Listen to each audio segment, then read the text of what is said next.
ನೀವು ಎಷ್ಟೇ ದುಡಿದ್ರೂ ಹಣ ಉಳಿತಿಲ್ವಾ? ಅದಕ್ಕೆ ಕಾರಣಗಳು ಇವೆಲ್ಲ ಇರಬಹುದು. ನಮಸ್ಕಾರ ಸ್ನೇಹಿತರೆ, ನೀವು ತಿಂಗಳ ಪೂರ್ತಿ ಕಷ್ಟಪಟ್ಟು ದುಡಿತೀರಿ, ಕೈ ತುಂಬಾ ಸಂಬಳ ಅಥವಾ ಲಾಭ ಬರುತ್ತೆ. ಆದ್ರೆ ತಿಂಗಳ ಕೊನೆಯಲ್ಲಿ ನೋಡಿದ್ರೆ ಜೇಬಲ್ಲಿ ಹಣನೇ ಇರೋದಿಲ್ಲ. ಹಣ ಎಲ್ಲೋಯ್ತು, ಹೇಗೆ ಖಾಲಿಯಾಯ್ತು ಅನ್ನೋದು ನಿಮ್ಗೂ ಅರ್ಥವಾಗ್ತಿಲ್ವಾ? ಎಷ್ಟೇ ಹೂಡಿಕೆ ಮಾಡಿದ್ರು, ಎಷ್ಟು ಜಾಗರೂಕತೆಯಿಂದ ಖರ್ಚು ಮಾಡಿದ್ರು ಹಣ ಕೈಲಿ ನಿಲ್ತಿಲ್ಲ ಎಂದ್ರೆ ಅದಕ್ಕೆ ಕೇವಲ ನಿಮ್ಮ ನಿರ್ವಹಣೆ ಮಾತ್ರ ಕಾರಣವಲ್ಲ, ಬದಲಿಗೆ ನಿಮ್ಮ ಮನೆಯಲ್ಲಿರುವ ವಾಸ್ತು ದೋಷ ಹಾಗೂ ಗ್ರಹಗತಿಗಳ ಪ್ರಭಾವವೂ ಇರಬಹುದು. ಇಂದಿನ ವಿಡಿಯೋದಲ್ಲಿ ನಿಮ್ಮ ಹಣಕಾಸಿನ ಸಮಸ್ಯೆಗಳನ್ನ ದೂರ ಮಾಡಿ ಐಶ್ವರ್ಯವನ್ನ ವೃದ್ಧಿಸುವ ಕೆಲವು ಪವಾಡ ಸದೃಶ ಪರಿಹಾರಗಳನ್ನ ನಾವು ತಿಳಿಸಿಕೊಡೋ ಪ್ರಯತ್ನ ಮಾಡ್ತೀವಿ. ವಿಡಿಯೋವನ್ನ ಕೊನೆವರೆಗೂ ನೋಡಿ, ಯಾಕಂದ್ರೆ ಕೊನೆಯಲ್ಲಿ ನಾವು ತಿಳಿಸುವಂತಹ ವಾಸ್ತು ಟಿಪ್ಸ್ ನಿಮ್ಮ ಮನೆಯ ಅದೃಷ್ಟವನ್ನೇ ಬದಲಿಸಬಹುದು. ಪರಿಹಾರ 1, ಶ್ರೀಹರಿ ವಿಷ್ಣುವಿನ ಅನುಗ್ರಹ. ಮೊದಲನೆಯದಾಗಿ, ವ್ಯಾಪಾರ ಅಥವಾ ವ್ಯವಹಾರದಲ್ಲಿ ಸತತ ನಷ್ಟ ಅನುಭವಿಸುತ್ತಿರುವವರಿಗಾಗಿ ಈ ವಿಶೇಷ ಪರಿಹಾರ. ಶಾಸ್ತ್ರಗಳ ಪ್ರಕಾರ ಸಂಪತ್ತಿನ ಅಧಿದೇವತೆ ಲಕ್ಷ್ಮಿಯ ಪತಿ ಶ್ರೀಹರಿ ವಿಷ್ಣುವನ್ನ ಒಲಿಸಿಕೊಂಡ್ರೆ ಹಣದ ಕೊರತೆ ನೀಗುತ್ತದಂತೆ.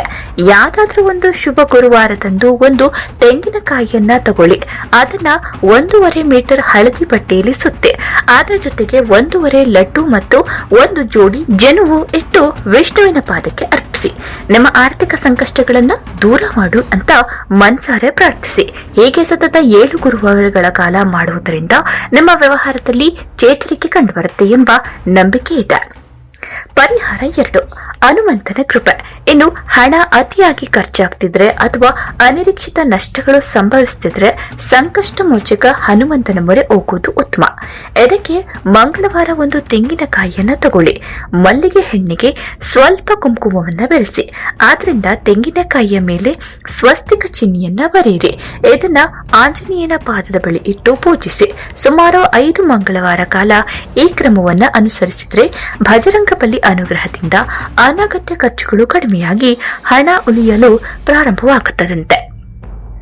ಮನೆಯಲ್ಲೇ ಮಾಡಬಹುದಾದ ಸುಲಭ ಉಪಾಯ. ನಿಮ್ಮ ಆದಾಯದ ಮೂಲಗಳೇ ಮುಚ್ಚಿ ಹೋಗಿದೆ ಎಂದು ನಿಮ್ಗೆ ಅನಿಸ್ತಿದ್ರೆ ಈ ಸರಳ ಮನೆಮದ್ದನ್ನ ಪ್ರಯತ್ನಿಸಿ. ತೆಂಗಿನಕಾಯಿಯ ಪುಡಿಯನ್ನ ತಗೊಂಡು ಅದಕ್ಕೆ ತೆಂಗಿನ ನೀರನ್ನ ಸೇರಿಸಿ ಸ್ವಲ್ಪ ಒಣಗಿಸಿ ಇದನ್ನ ಸಣ್ಣ ಪುಡಿಗಳನ್ನಾಗಿ ಮಾಡಿ ನಿಮ್ಮ ಮನೆಯ 4 ಮೂಲೆಗಳಲ್ಲಿ ಇರಿಸಿ. ಇನ್ನುಳಿದ ಪುಡಿಯನ್ನ 3 ಭಾಗ ಮಾಡಿ, ಒಂದನ್ನ ಮನೆಯ ಚಾವಣಿಯ ಮೇಲೆ, 2ನೇಯದನ್ನ ಅರಳಿ ಮರದ ಬುಡದಲ್ಲಿ ಮತ್ತು 3ನೇಯದನ್ನ ಸದಾ ನಿಮ್ಮ ಜೇಬಿನಲ್ಲಿ ಇಟ್ಕೊಳ್ಳಿ. ಇದರಿಂದ ಧನಾತ್ಮಕ ಶಕ್ತಿ ಹೆಚ್ಚಿ ಹೊಸ ಆದಾಯದ ಹಾದಿಗಳು ತೆರೆದುಕೊಳ್ತವೆ. ಪ್ರಮುಖ ವಾಸ್ತು ಸಲಹೆಗಳು. ಪರಿಹಾರಗಳ ಜೊತೆಗೆ ನಮ್ಮ ಮನೆಯ ವಾಸ್ತು ಕೂಡ ಸರಿಯಾಗಿರ್ಬೇಕು. ಎಲ್ಲಿದೆ ಕೆಲವು ಪ್ರಮುಖ ವಾಸ್ತು ಟಿಪ್ಸ್. ಉತ್ತರ ದಿಕ್ಕಿನ ಮಣ್ಣಿನ ಮಡಿಕೆ.